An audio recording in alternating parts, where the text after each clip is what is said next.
Sa nakaraan nating video ay nasubaybayan natin ang pagbenta ni Hansen ng mga halimaw kay Su Xiaoqiao. At ngayon naman subaybayan natin ang ating bida sa kanyang pakikipagsapalaran. Hindi na bumalik si Han Senador sa Steel Armor Shelter pagkatapos umalis sa Zephyr Valley. Sa isang iglap, pinatay niya ang bawat matuli na mante sa sobrang galit kaya wala nang natira. Well, manghuli na lang ako ng Copper Tooth Beast. Marami sila malapit sa Steel Armor Shelter at malaki ang tsansa na makahuli ng Mutant Copper Tooth Beast, kaya hindi ito masyadong kaina. Hinala kong gagawin ko, gumawa ng mutant gamit ang kristal. Nakahanap si Han Senador ng tirahan ng mga hayop na may ngiping tanso at gustong hulihin ang nag-iisa. Nakahanap lamang ng maliit na grupo ng mga hayop na may ngiping tanso, si Han Senador ay nagpatuloy at pinatay silang lahat maliban sa isa, sinamantala ang kanyang matigas na baluti. Primitive Creature Copper Tooth Beast ang napatay. No Beast Soul Gained. Kainin ang laman ng Copper Tooth Beast para makakuha ng 0 hanggang 10 Primitive Geno Point na random. Primitive Creature Copper Tooth Beast ang napatay. Primitive Beast Soul of Copper Tooth Beast. Kainin ang laman ng Copper Tooth Beast para makakuha ng 0 hanggang 10 Primitive Geno Point na random. Nanlaki ang mga mata ni Han Senador sa gulat. Ang 43 matuli na mantis at libu-libong ordinaryong nilalang na kanyang napatay ay hindi nagdulot ng kahit isang kaluluwa ng hayop.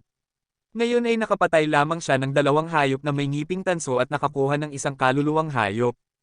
Para makakuha ng Beast Soul ay nangangailangan ng purong swerte. Si Han Senador ay napuno ng kagalakan. Bagaman karaniwan ito, ang kaluluwa ng hayop ng isang hayop na may ngipin na tanso ay napakagandang taglayin. Ang hayop na may ngiping tanso ay isa sa pinakamahina sa lahat ng primitive na nilalang, ngunit ang kaluluwa ng hayop nito ay sikat. Ipinatawag ni Han Senador ang bagong kaluluwa ng hayop at isang malaportepay na anino na may tansong pangil ang lumipat sa isang bronze crescent spear sa kanyang kamay.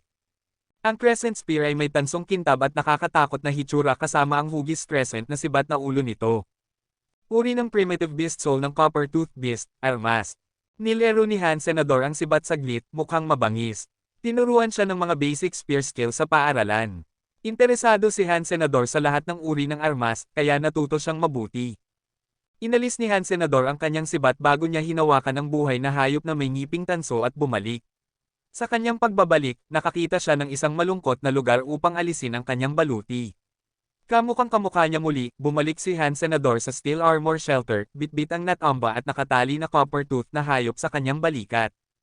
Sa tarangkahan ng kanlungan, ang isang gang ng humigit kumulang 100 tao ay nagmamarcha palabas, lahat ay nakasakay sa iba't ibang matataas na beast soul mounts, na pinamumunuan ng isang lalaking nakasuot ng bakal na baluti at may dalang dugong pulang espada sa kanyang likod. Ang lalaki ay nakasakay sa isang parang triceratops-like beast soul mount, mukhang makapangyarihan at marilag, nakakaakit ng mga nakakainggit na tingin mula sa buong paligid.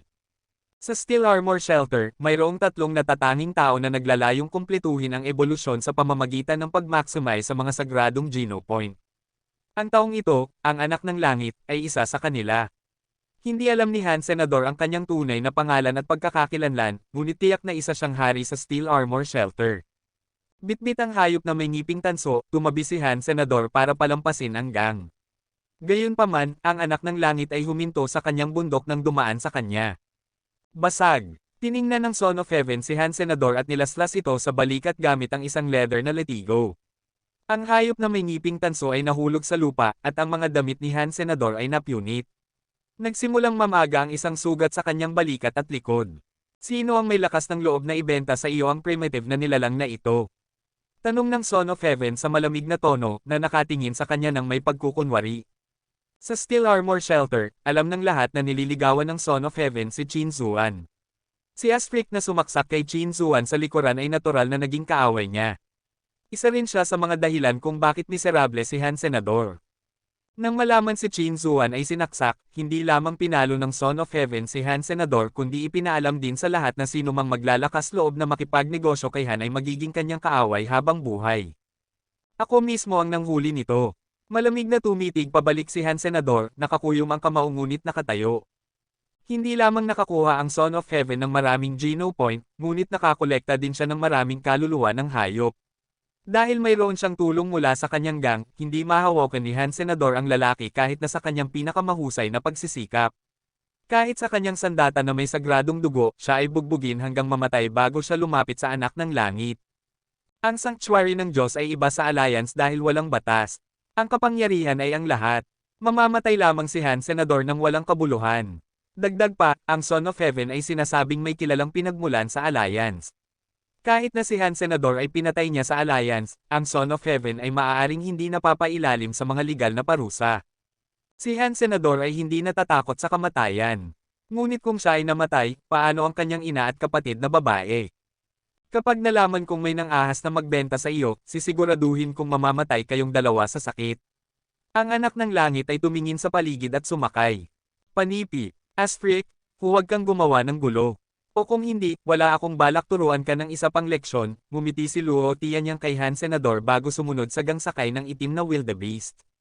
Si Luo Tianyang, isang alipors at matandang kakilala sa Alliance of Son of Heaven, ay isa sa mga ipinadala niya upang bugbugin si Han Senador. Pinanood ni Han Senador hanggang napaalis na may apoy sa kanyang mga mata.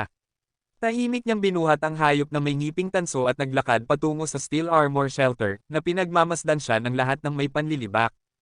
Mas malakas, kailangan kong maging mas malakas. Sa matinding galit sa kanyang dibdib, alam ni Han Senador na siya ay napakahina para labanan hanggang nang mag-isa. Ang itim na kristal, gayunpaman, ay ang kanyang pinakamalaking pagkakataon. Anak ng langit, alisin mo na lang siya, malamig na sabi ni Luo Tianyang.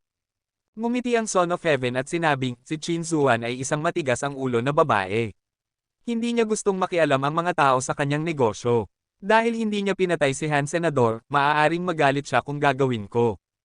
Anong hindi matalinong babae? Sabi ng isa pang alipors ng anak ng langit, walang kapantay na espada. It's her honor that you, bro, would chase her, while she just put on airs. Kung hindi dahil sa'yo, pinatay ko na siya. Huwag mong ibababa si Qin Zuan. Siya ay isang bagay sa God's Sanctuary at sa Alliance. Kung siya ay magiging akin, ito ay magiging isang malaking bentahe sa akin. Malungkot na sinabi ng Son of Heaven, end of discussion. Kailangan nating makapunta sa Sunset Slope bago hanggang ni Feast Guy. Dapat sa atin ang nilalang na may dugong iyon.